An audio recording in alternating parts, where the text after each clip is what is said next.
Ya, terima kasih pemirsa, Anda masih bersama kami di MNC News Prime. Saya akan ke Mas Owi dulu, salah satu ketua DPP P3. Mas Owi, kalau kita melihat memang benar, katakanlah benar akan ada rencana reshuffle, apakah P3 akan mempersiapkan ataupun akan meminta untuk jumlah menteri dari P3 di kabinet akan ditambah dari 1 mungkin bisa menjadi 2 atau 3 mungkin?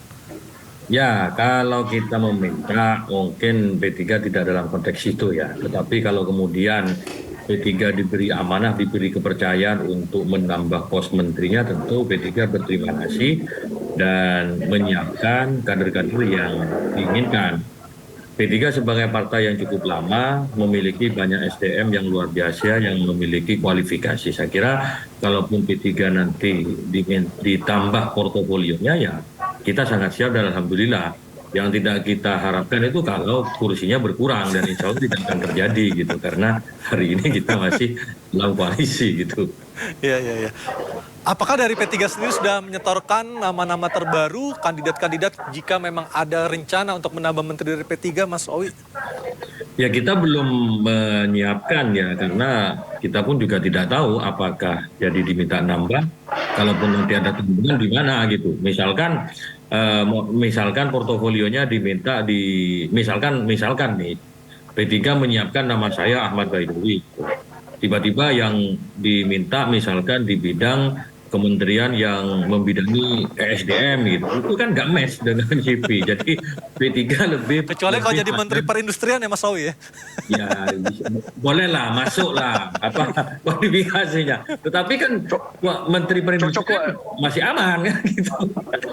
Jadi P3 akan menyiapkan kader berikut CV-nya menyesuaikan dengan portofolio yang diminta kalau nanti ada penambahan porsi di kabinet. Tapi Anda melihat sekarang kan isu reshuffle ini kan sudah berlarut-larut ya, dari tahun lalu sampai sekarang Januari pun juga sudah mau berganti menjadi bulan Februari. Kalau Anda melihat secara psikologis ini mempengaruhi kinerja dari menteri-menteri yang ada sekarang atau tidak, Mas Owi? Ya, namanya menteri saya kira mereka udah siap ya secara mental ya. Siap untuk ketika siap diangkat, tentu mereka juga siap untuk dicopot ketika tidak sesuai ekspektasi gitu. Jadi memang itulah resikonya di politik di Indonesia. Ketika dia jabatan sebuah politik itu sewaktu-waktu bisa diambil atau dicabut oleh yang pemilik haknya, pemilik hak prerogatifnya presiden gitu. Saya kira mereka mentalnya sudah siap sejak pertama kali ditetapkan lah ya. Oke, Mas Thierry, kalau kita melihat dari komposisi Menteri Kabinetnya Pak Jokowi sekarang yang ada, jika memang kemungkinan Nasdem ada yang diganti dan bisa jadi bukan dari Nasdem orang penggantinya, apakah jatah tersebut otomatis akan diberikan kepada partai terbesar pengusung pemerintah, dalam hal ini PDI Perjuangan? Saya rasa itu ada juga kemungkinan besar ya, atau kalau saya sering menyebut itu aspek ini Mas Aryo, aspek probabilitas. Jadi sekali lagi itu semua kemungkinan itu bisa terjadi. Mungkin barangkali akan ditambah 1 kursi ya dari P3 ya kan, teman-temannya Mas Owi ya, ada beberapa. Tapi mungkin menurut ini sebuah catatan saya untuk Pak Presiden juga. Bahkan partai-partai teman-teman ya, rata-rata banyak itu kawan-kawan di DPR kan. Nah, coba ketua-ketua parpol ini mengirim orang-orang the best lah, yang terbaik, yang menguasai bidang itu, yang right man, itu Mas Aryo, bukan wrong man, wrong place. Nah, jadi kalau dia ngurus, contohnya, saya kasih contoh, Mas Owi itu kan jago ngurus industri ya, beliau emang spesifikasinya. Mas Thierry, putus-putus suaranya. Oke, itu aja. Untuk kementerian contohnya harusnya masalahnya berurusan dengan luar negeri itu harus bisa speaking English gitu, berbahasa Inggris. Gimana kita mau ke luar negeri sedangkan bahasa Inggris kayaknya itu terbata-bata gitu. Atau memang ada menteri yang tidak bisa berbahasa Inggris, Mas Thierry? Ya nanti mungkin Mas Aryo cari aja siapa ya, mereka yang kan bisa ketahuan kok ketika dia jadi keynote speech, ketika diundang mungkin di luar negeri, di economic forum, diundang mungkin di pertemuan ekonomi global itu. Jadi sekali lagi gini loh, menteri itu kan bukan cuma gara-gara dia jago ngomong, ya kan, politis. Dia jago pendekatan, approaching, ya, persuasif, bukan.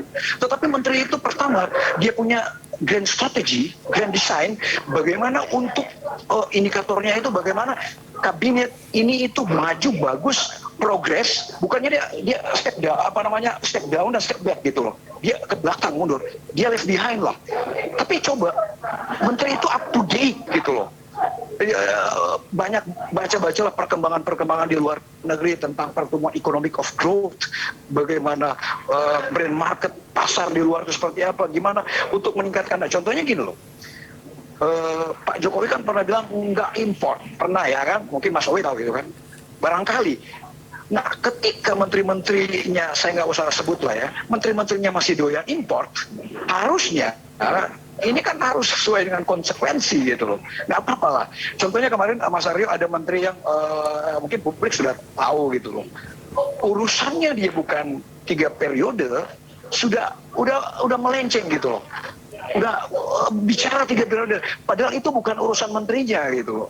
Nah, ini mungkin catatan, kalau terjadi reshuffle, cobalah parpol itu mengirim orang-orang yang selain bersih, dia jujur, bahkan dia terbaik, agar kabinet itu, agar kementeriannya itu bisa maju gitu. Mas Jerry, seberapa ini dengan utang kita malah naik. Oke, seberapa yakin Anda meyakini reshuffle ini merupakan hak prerogatif Presiden Jokowi tidak diganggu kiri kanan untuk menentukan siapa orang-orang terbaik yang ada di jajarannya? Seberapa yakin Anda? Kalau yakin sih belum 100% lah ya, Mas Aryo. Saya masih ada. Artinya masih ada pertimbangan dari berbagai macam pihak seperti itu ya? Nah, sebetulnya begini, saran saya juga. Contohnya mengangkat seorang menteri, ya kan, umpama contohnya menteri pendidikan, kan saya kan dijabat oleh Mas Nadiem kan. Nah, harusnya Jokowi itu mengumpulkan para rektor-rektor seluruh Indonesia, bahkan para pakar-pakar untuk minta, contohnya kan disebar, masukkan nama Mas Owi gitu loh, Mas Ahmad Baidowi. Nah, ini kan berarti publik sudah tahu beliau ini memiliki high quality, bukan low quality gitu. Ketika menjabat itu dia akan langsung ada adaptasi, bukan lagi dia kurang. Ada kan salah satu, saya tidak sebut siapa, bahwa wakil menteri kayaknya dia tidak tahu bidang yang diberikan ke dia, wamen, tapi dia nggak ngerti bidang itu apa gitu loh. Dia nggak pernah ngurus. Ini kan berbahaya. Nah, bagi saya itu mau partai manapun, mau PDI, terus Golkar, terus P3, PKB, partai-partai pengusung ini coba carilah, tolong cari orang-orang terbaik di parpol. Barangkali yang sekarang yang duduk di DPR atau ketua DPC, DPD itu kan sudah ada di mejanya ketua DPP setiap parpol itu, Mas Aryo. Nah, kenapa? Untuk agar kita maju ya toh, dan apa istilahnya investasi kita baik, bertumbuh. Kan menurut data 167 triliun kan kabur gitu loh, 2022. Kabur untuk dibawa kabur ke luar negeri. Terus apalagi utang terus membengkak sampai 7.700. Oke, baik Mas Jerry, suara Anda masih belum kita dengar dengan jelas, tapi kira-kira maksud dan konklusi dari statement Anda sudah bisa kita dapatkan. Kita akan sama-sama menunggu seperti apa keputusan dari Presiden Jokowi tentang siapa yang akan diganti kalau memang jadi akan ada reshuffle yang disebut-sebut akan berlangsung pada Rabu lusa. Mas Owi, terima kasih. Mas Jerry juga terima kasih untuk waktunya. Kita akan sama-sama melihat seperti apa keputusan akhir dari Presiden pada hari-hari mendatang. Selamat malam. Dan pemirsa, usai sudah jumpa kita dalam MNC News Prime pada malam hari ini. Dan jangan lupa berbagi untuk masyarakat yang terdampak bencana di tanah air melalui program kami MNC Peduli dan tetap patuhi protokol kesehatan. Saya Aryo Ardi, sampai jumpa.